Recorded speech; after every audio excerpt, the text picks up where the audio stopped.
This is Shelley Kraft coming to you live on SNNLive. We're at the LD Micro Invitational 2015 in Bel Air, California.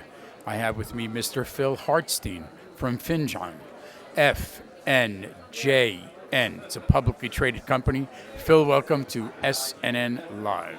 Great, thanks Shelley. Appreciate the opportunity to be here with you and at the LD Micro Invitational. It's good to have you. Let's get right into it. Let's get an overview on Finjan. Finjan's approaching 20 years in the software and network security space. Today we recognize that as cybersecurity.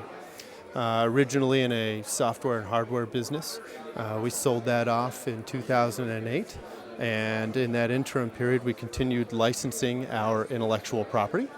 Today we've generated more than $150 million in returns there. We're just about ready to embark back into technology and services to go deeper into the cyber vertical.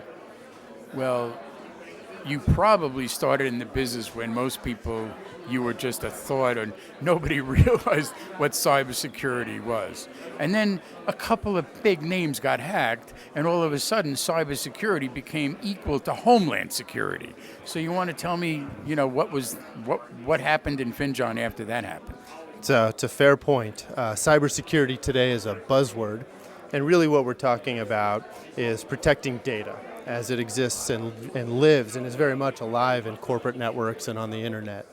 And Finjan, what it developed initially in the mid-90s was a disruptive technology focused on identifying the behaviors of content and code across a network. So less, if you will, virus protection, which is more reactive, and more of a proactive solution. So our technology, while disruptive, was the basis for the products that we sold. Today, I think you'd be hard-pressed to find a modern cybersecurity, again with the buzzword, architecture that doesn't use behavior-based threat detection technologies. So very much alive and well, protected by the intellectual property that the company invested in, and that's today very much a significant part of our monetization, of our licensing and enforcement revenues. So you're an IP company, technically, really. Yeah, it's an evolution story. Originally a product and technology company for about a 3-year period beginning in 2005. We ran both businesses. We licensed our IP and we sold products. We spun out that hardware business in 2008, at which point, yes, you're right, principally IP licensing company. And recently, we had an exclusion upon that sale from the 2008 transaction where we couldn't compete in the security space. And as of March, that's expired. So we're very much back in technology development. We're focused on security, really protecting consumer data and privacy on mobile platform. And we're proud to announce that on June 15th, we're going to be launching a premium cyber risk advisory services that's going to be tailored towards boardroom and governance issues, and also with the technical requirements and components that can go back into the server room to do penetration testing and other sort of solutions like that.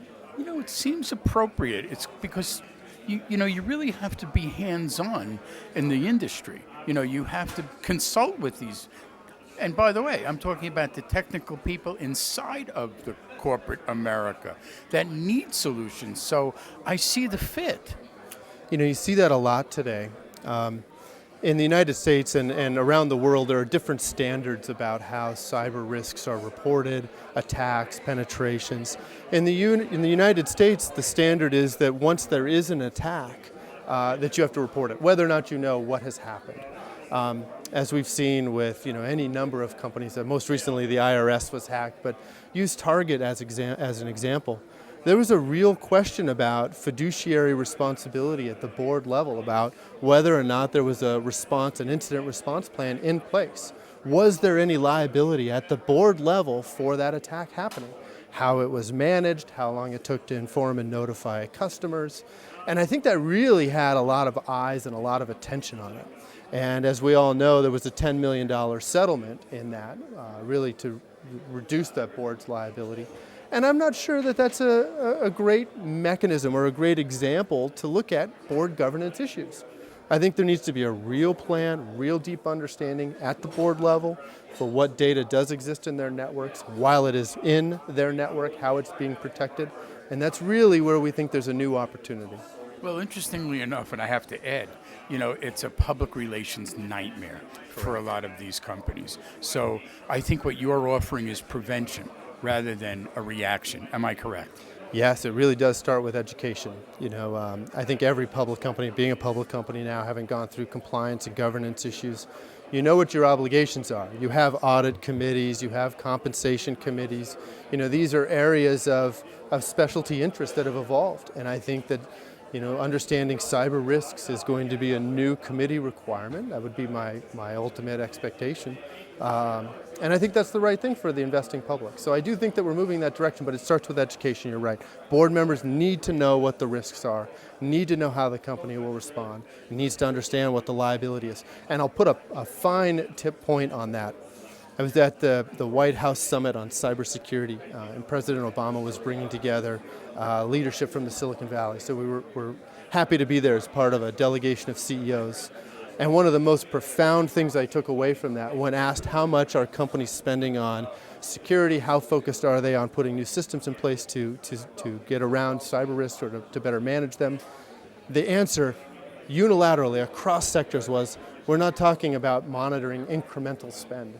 If you can imagine what it would cost to buy back consumer trust if we did not manage that appropriately. So I think we really are looking at a more evolved thinking of potentially how detrimental the loss of trust can be to any business. 2016 should be very interesting for you. You want to comment on the future of Finjan? Sure, I'd be happy to do that. So 2015, I think, starting this year is an exciting time for us. We have a lot of licensing and enforcement going on in the intellectual property portfolio that dates back all the way to our pioneering inventions. So there's some excitement there. We've invested in a venture fund JVP that's performing very nicely. We're back in security application development, which I think you'll also see in 2015, as well as the services business. So I think 2015 is going to be an exciting year. 2016, I think, is going to be equally exciting in that you'll see each of those businesses continue to develop and produce returns.